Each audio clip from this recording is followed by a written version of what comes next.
हूँ। सो Oedipus Rex by Sophocles is a classical tragedy. So tragedy है क्या? जब हम हमारे जहन में ये वर्ड आता है कि व्हाट इज़ ट्रेजिडी, तो हमें समझ सिर्फ यही आती है कि किसी के साथ अगर कुछ बुरा हो गया है तो उसे हम कहते हैं कि उसके साथ ट्रेजिडी हो गई है। लेकिन हमें बेसिक कंसेप्ट का नहीं पता कि बेसिकली ट्रेजिडी होती क्या है, और ये अरिस्टोटल ने इसके बारे में इसकी कैरेक्टरिस्टिक्स क्या बताई हैं, इसका बेसिक आइडिया क्या है कि ट्रेजिडी एक्चुअली क्या है। So this is Mohammad Yusuf and today we are again going to talk about in detail कि ट्रेजिडी है क्या। ये हमारी सेकंड सीरीज है ट्रेजिडी के ऊपर। लास्ट सीरीज हमने चलाई थी what is novel and elements of novel, उसकी मैंने वीडियोस बनाई हुई हैं। अगर आपने अभी तक वो वीडियोस नहीं देखी तो फौरन से वो देख लें ताकि आपको समझ आया जाए उनके बारे में। आज से हम ये सीरीज स्टार्ट करने जा रहे हैं ट्रेजिडी के ऊपर। सो बिना टाइम ज़ाया किए हम चलते हैं अपनी वीडियो की जानिब।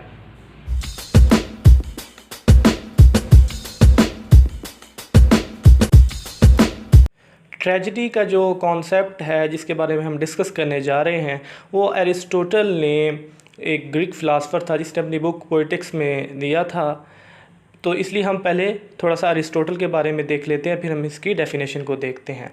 सो Aristotle was a Greek philosopher who was born in 384 BCE and died in 322 BCE. He was a student of Plato and he has extreme passion in learning. His learning was multidimensional. He has much interest in philosophy, astronomy, literature, politics, and in many other fields. Poetics has been the central document in the study of aesthetic and literature for centuries, especially during the Renaissance and today's scholarly circles. अब हम देखते हैं tragedy की definition को। पहले हम इसको read कर लेते हैं, फिर हम इसके कॉन्सेप्ट के बारे में डिस्कस करते हैं। The imitation of an action that is serious and also as having magnitude, complete in itself, in appropriate and pleasurable language, in a dramatic rather than narrative form, with incidents arousing pity and fear, wherewith to accomplish a catharsis of these emotions. अब हम इस definition को part wise करके समझने की कोशिश करते हैं। फर्स्ट थिंग ये है कि ट्रेजिडी एक्शन की इमिटेशन होती है। ये बेसिकली ट्रेजिडी में एक्शन होता है और उस एक्शन की क्या होती है, ट्रेजिडी इमिटेशन होती है।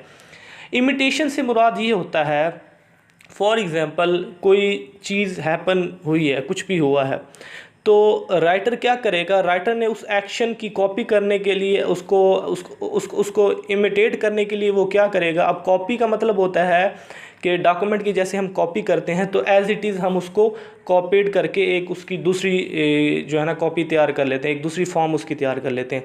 लेकिन इमिटेशन में थोड़ा सा ये होता है कि हम थोड़ा सा रिप्रोड्यूस करते हैं, उसमें थोड़ी किस्सा अपनी तरफ से एडिशन होता है। यानी किसी भी एक्शन को अगर मैं कहूँ कि कोई एक्शन है, आप देखें, देखने के बाद फिर आप उसी एक्शन को अपने अल्फाज में किसी पेज के ऊपर लिखें।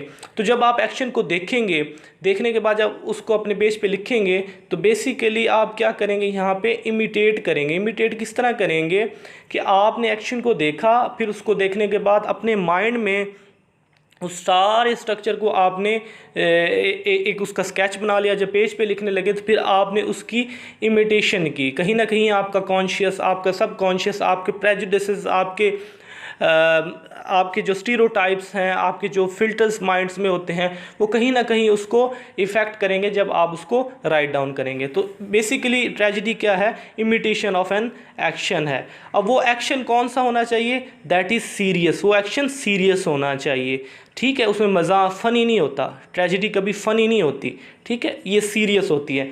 And also as having magnitude अब इसका एक मैग्नीट्यूड होता है। मैग्नीट्यूड का मतलब ये होता है कि इसकी पूरा का पूरा एक पैकेज होता है। मतलब बिगिनिंग होती है इसका मिडल होता है और इसकी फिर एंडिंग होती है। यानी एक स्टार्टिंग, एक पूरा एक जैसे प्लॉट डेवलप होता है ना, कि पहले उसका एक्सपोजिशन होती है, फिर नैरेटिव होता है, फिर राइजिंग एक्शन होता है, फिर क्लाइमेक्स होता है, फिर फॉलिंग एक्शन होता है, फिर क्या होता है, डिनोमा या कंक्लूजन होता है। तो एक पूरा पैकेज होता है, मतलब वो स्टार्टिंग पॉइंट होता है बकायदा। ये नहीं होता कि स्टार्टिंग पॉइंट पहले आ गया या मिडिल पॉइंट पहले आ गया या बिल्कुल बे रिदम है, मकसद उसमें कुछ है ही नहीं, कनेक्टेड ही नहीं है, कभी कहाँ से स्टोरी स्टार्ट हो रही तो कभी कहाँ से नहीं।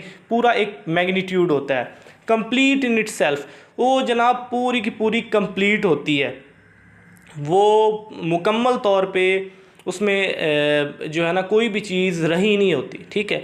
तो वो जैसे मैंने अभी बताया कि मैग्नीट्यूड और कंप्लीट एक ही उसमें आ जाएंगे कि ये पूरा का पूरा उसका पैकेज होता है। उसका लेंथ, उसकी साइज़ जो होती है वो पूरी एक इतना ज़्यादा नहीं होती लेंथ के जो है ना रीड अपना जो व्यूअर्स हैं बेसिकली वो ये उनको याद ही ना रहे कि जो है ना प्लाट कहाँ से स्टार्ट हुआ था, इतनी लंबी नहीं होती। तो इसकी एक लेंथ, प्रॉपर लेंथ होती है। इन appropriate and pleasurable language, appropriate होती है मुनासिब, एंड प्लेजरेबल जो यानी कि एस्थेटिक सेंस रखे, जो हमें हमारे जो इमोशंस हैं उनको टच करे, ठीक है। जो मुनासिब लैंग्वेज यूज़ की जाती है और अप्रोप्रिएट लैंग्वेज यूज़ की जाती है, क्योंकि संजीदगी से, क्योंकि ये सीरियस होती है, फ़नी नहीं होती कि इसमें आप कुछ भी है मर्ज़ी जो है ना फजूल किस्म की जो है ना आप बातें लिखते रहे।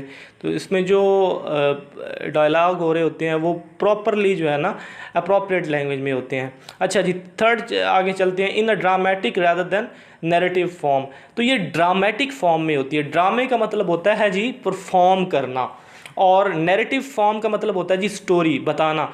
जैसे हम छोटे बचपन में होते थे तो जी अम्मी जान हमें जो है ना स्टोरीज़, मैं अगर अपनी बात बताऊं तो अम्मी हमें स्टोरियां सुनाया करती थी। तो वो स्टोरियां सुनाया करती थी, वो नैरेटिव फॉर्म थी।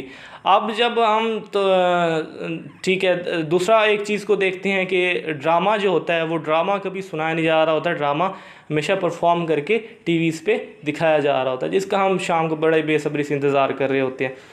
तो नैरेटिव फॉर्म है, in a dramatic rather than narrative form with incidents arousing pity and fear. अच्छा जी, इसमें जो वाक़यात होते हैं वो हमें तरस, वो ऐसे वाक़यात होते हैं कि हमें तरस आ रहा होता है और थोड़ा सा खौफ आ रहा होता है। किस पे आ रहा होता है जनाब? ये हमें हीरो पे, जो प्रोटैगनिस्ट होता है उस पे हमें तरस आ रहा होता है कि यार बेचारे के साथ इस तरह बहुत बुरा हुआ है, ठीक है। तो वो क्यों ऐसा हो रहा था? क्योंकि उसमें ट्रैजिक फ्लॉ की वजह से, एक जो उसके अंदर एक ट्रैजिक फ्लॉ होता है जिसमें वो उसकी उसे पता नहीं होता अपनी गलती का, इसे ट्रैजिक फ्लॉ का एक वो कंसेप्ट होता है। इसको मज़ीद बारे में हम आगे डिस्कस करेंगे अगली अपनी वीडियोस में। Wherewith to accomplish a catharsis of this emotions, जहाँ पे जनाब इन इमोशंस का फिर कथारसिस किया जाता है। अब कथारसिस की मैं आपको एग्जांपल समझाऊँ तो वो इस तरह आप समझ लें कि जो एक माई थी वो किसी की फौतगी पे गई, तो वहाँ पे बेसिकली जैसे एक होता है फनरल सेरेमनी चल रही थी और सारे रो रहे थे जो उसके रिलेटिव्स थे।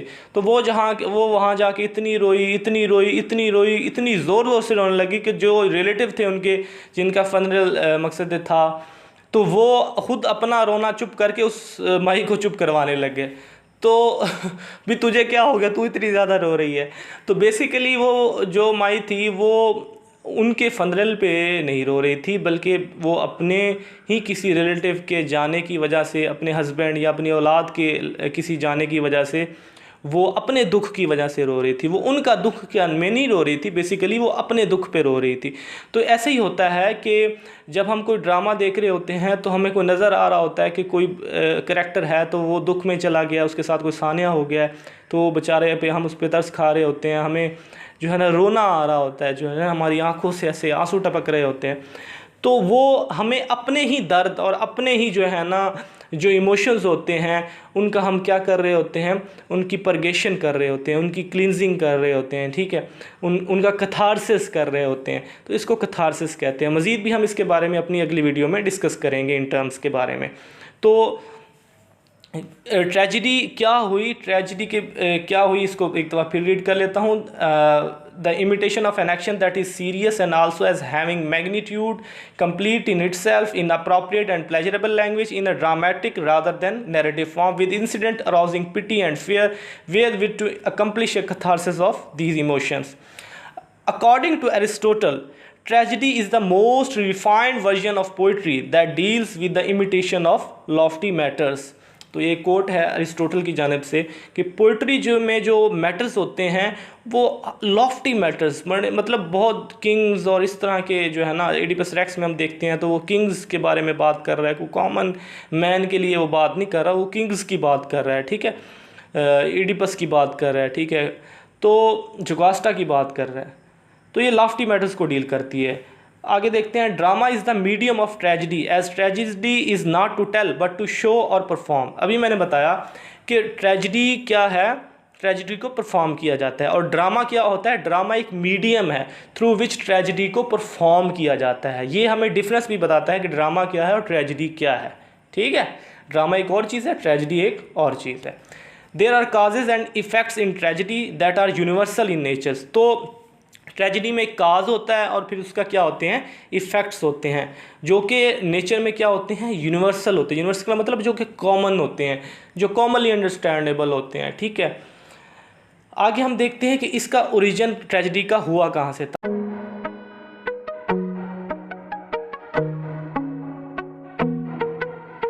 तो tragedy has its origin from the dithyrambic hymns sung by a large choir praising the god Dionysus. तो डायथ्रिक जो रैम्बिक जो हिम्स होती हैं, इसका मतलब ये है कि इर्रेगुलर जो जिसका कोई मीटर नहीं है, ठीक है, इर्रेगुलर जो हिम्स होती हैं, है ना, तो उससे ट्रेजिडी का ओरिजिन हुआ है। और ये गॉड डायनोशियस जो था उसको तारीफ़ करने के लिए जो प्रेज़ की जाती थी। आगे हम देखते हैं कि brief difference between epic and tragedy. Tragedy और एपिक के दरमियान ब्रीफ डिफरेंस क्या है। All the elements of epic are presented in tragedy, whereas all the elements of tragedy are not presented in epic. An epic is of high magnitude as compared to tragedy that is appropriate in length. तो tragedy और epic में ये है कि जो तमाम elements epic के हैं वो ट्रेजिडी में तो हो सकते हैं, लेकिन तमाम ट्रेजिडी के एलिमेंट्स एपिक में नहीं हो सकते। तो ट्रेजिडी की जो लेंथ होती है वो अप्रोप्रिएट होती है, उसका मैग्नीट्यूड मुनासिब होता है, ज़्यादा बड़ा नहीं होता। जो एपिक का होता है वो बहुत ही बड़ा होता है।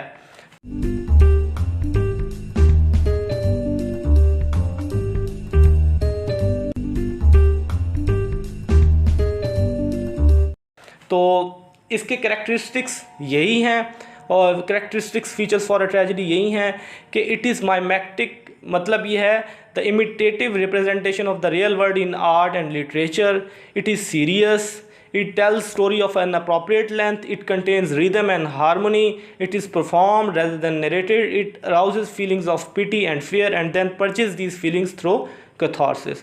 सो आई होप गाइस आपको हमारी वीडियो बहुत अच्छी लगी होगी। नेक्स्ट, क्योंकि वीडियो लंबी हो रही है, तो नेक्स्ट हम इसके ऊपर एक नेक्स्ट सीरीज़ भी बनाएंगे, आगे भी मज़ीद इसको क्लियर करेंगे। तो तब तक के लिए अल्लाह हाफिज़, और काइंडली हमारी वीडियो को भी लाइक एंड सब्सक्राइब कर दें। Thank you so much.